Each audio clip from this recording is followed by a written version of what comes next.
মুন্সিগঞ্জ সদরের বাংলা বাজারে অবৈধ বালু উত্তোলনকে কেন্দ্র করে দুই পক্ষের সংঘর্ষে গুলিবিদ্ধ হয়ে নিহত হয়েছেন 2 জন, আর এতে আহত অন্তত 11 জন।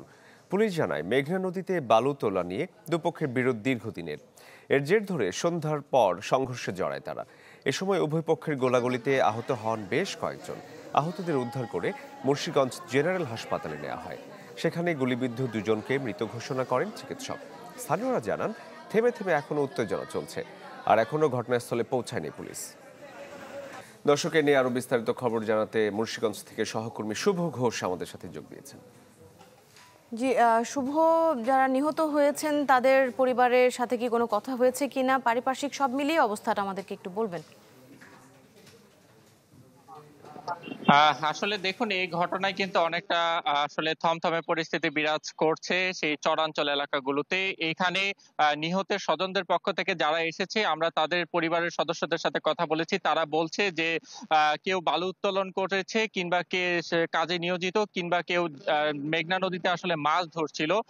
তাদের স্বজনদের যে বক্তব্য, যে মাছ ধরাকালীন কিংবা যেখানে অবৈধভাবে মেঘনা নদী থেকে যেখানে বালু উত্তোলন হয়, মুন্সিগঞ্জ সদরের চর বাংলা বাজার ভাসানচর আধারা ইউনিয়নের পাশের অপর প্রান্তে কিন্তু চাঁদপুরের মোহনপুর এলাকা।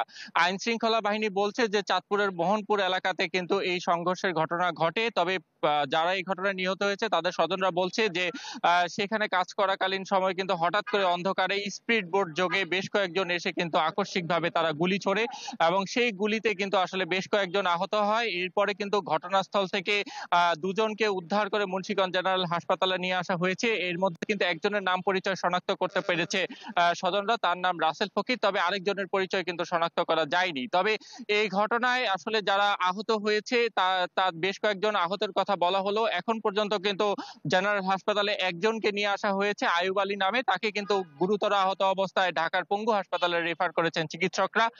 তবে এই যে অবৈধভাবে বালু উত্তোলন নিয়ে কিন্তু প্রায় সংঘাত সহিংসতার মতো ঘটনার পরিস্থিতি তৈরি হচ্ছে মুন্সিগঞ্জের চরাঞ্চলে। এই ঘটনায় আইন শৃঙ্খলা বাহিনীকে জোরালোভাবে তাগিদ দিয়েছেন স্থানীয়রা।